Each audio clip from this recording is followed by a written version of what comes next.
There was a time when movies weren't built on franchises, algorithms, or superhero universes.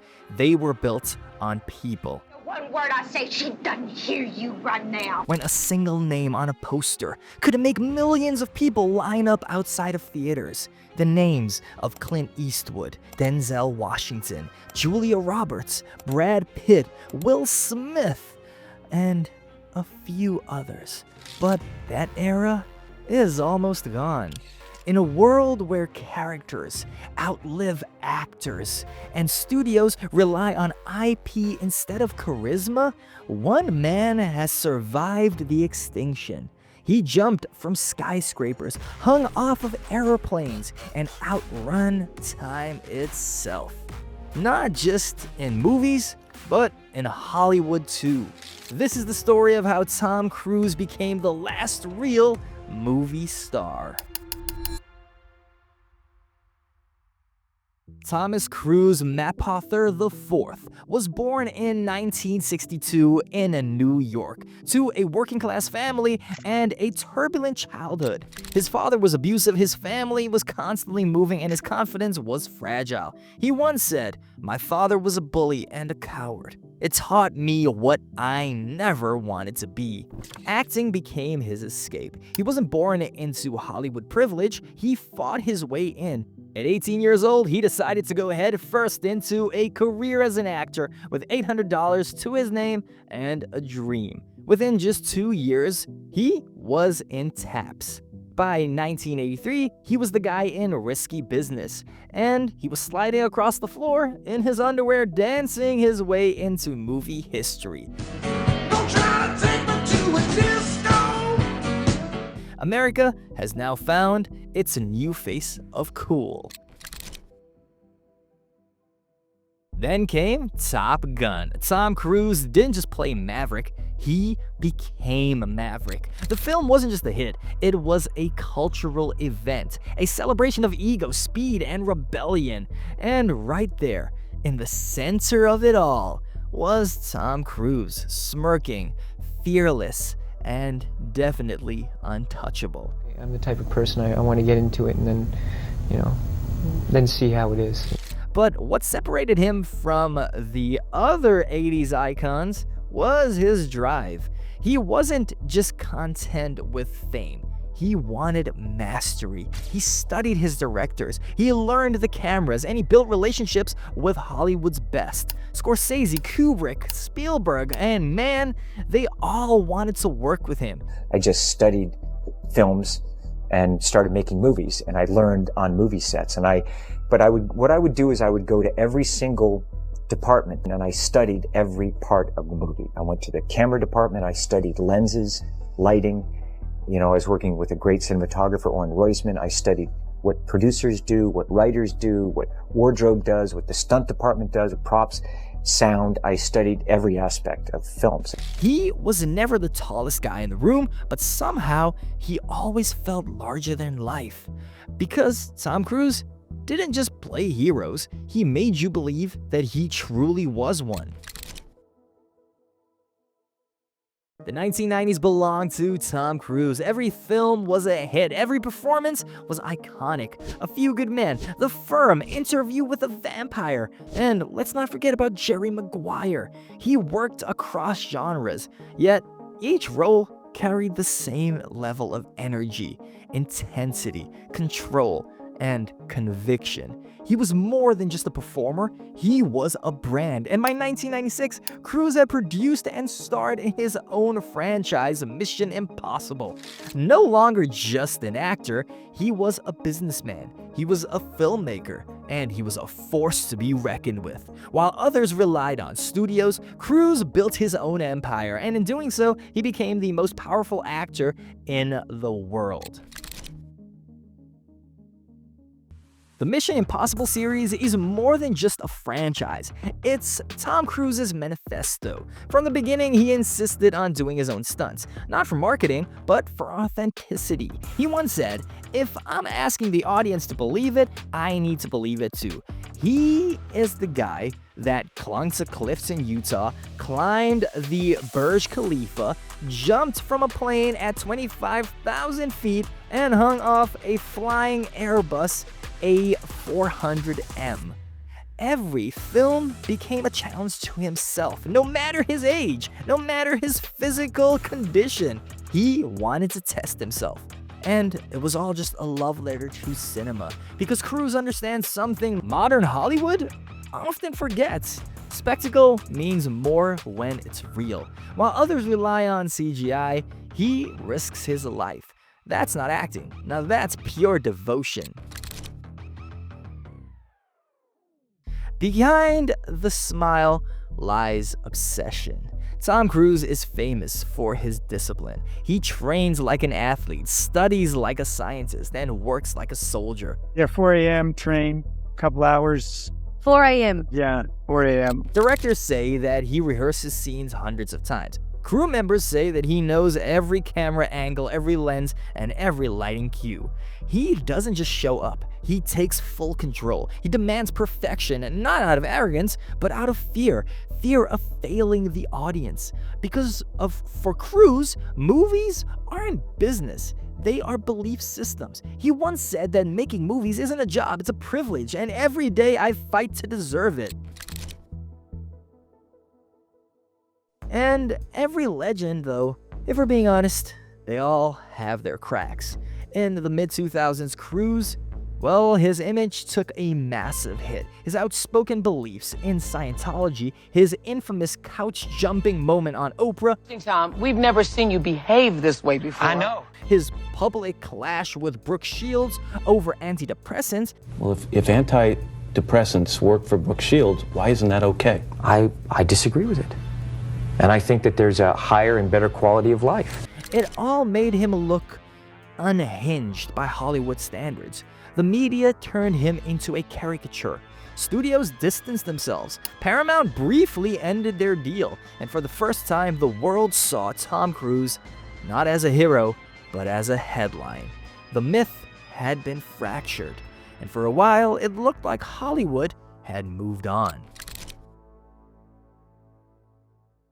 Then came 2008. He did something so brilliant. He played a bald, foul-mouthed studio executive in the hit action comedy Tropic Thunder. It was self-mockery, and it was genius. Audiences, they laughed. The industry remembered why they loved him so much. And then he did what Tom Cruise always does. He got back to work. Mission Impossible Ghost Protocol reignited his career. Edge of Tomorrow proved that he could still innovate. And Top Gun Maverick turned him into a living legend. That film didn't just succeed, it saved cinemas after the pandemic. It made well over $1.4 billion in the box office and reminded audiences around the world what movies are supposed to feel like. They're supposed to be real, they're supposed to be human, and at the same time thrilling. When Cruise appeared at the Cannes Film Festival, the crowd gave him a 5-minute standing ovation. The last movie star had brought it brought the magic back to life. Movie magic has returned. Tom Cruise believes movies are religion. He's not chasing Oscars, he's chasing immortality. He's the kind of actor who still insists on theatrical releases, who visits every theater, shakes every hand, and thanks every audience member. In 2020, when COVID halted film productions, an audio clip leaked of Cruise yelling at crew members who broke safety protocols. I don't ever want to see it again! Ever! And if you don't do it, you're fired! And I see you do it again, you're gone. That's it! No apologies. You can tell it to the people that are losing their homes. Because our industry is shut down. We are not shutting this movie down! Some called it unhinged. Others called it the purest example of leadership. But that clip revealed everything about him. He was intense. He wanted control all the time. And he was desperate to keep cinema alive. See, the thing is, Hollywood has changed. In the 1980s, stars were the movies, and now movies make the stars. Franchises like Marvel and DC sell tickets, not actors. Audiences go for Spider-Man, not necessarily the person behind the mask. Streaming has killed the mystique. Social media has made celebrities accessible and disposable. But Tom Cruise, he remains untouchable. No social media, no scandals online, no political outbursts. Just movies. And the promise that when his name is on a poster, you'll see something real. You'll feel something when you watch a movie with Tom Cruise in it. He's the last of a generation who can still open a billion-dollar film by charisma alone. So, why does Tom Cruise still matter in 2025? Because he represents everything that movies used to be about. So the question is, after so many years in the business, why does Tom Cruise still matter? Well, it's because he represents everything that the movies just used to be about. About real human emotion, about cheering for the actor, watching a movie because of who is in it. And in an era where anyone can make content, Cruise, he tries to always make cinema. He's not trying to be relatable. He's trying to be larger than life. He's trying to give you something to aspire to. He wants to give you the very best version of what you came to see. If you want an action movie, he's trying to give you the best. If you came to watch a comedy, he's trying to make you laugh out of your seat. This is flaming vodka! Okay, flaming dragon. Face. First, take a big step back and literally Fuck your own face! I will f you up! And you see, every time he leaps from a mountain, drives a motorcycle off a cliff, or flies a jet himself, he's saying, this is what movies can do. This is why they exist. He's the last man standing between the cinema and simulation. And at the moment, he's still winning. But greatness, you see, greatness has a cost. Tom Cruise lives in constant pursuit of control, of perfection, and of purpose. He's been divorced 3 times. He's known for his distance, his secrecy, and his unrelenting focus on his career. Friends describe him as kind but unreachable, a man who never stops moving. Because for Tom Cruise, standing still just means death. He once told Vanity Fair, "I want to make movies until I'm 100. I'll keep running, I'll keep jumping, I'll keep flying as long as people believe in me."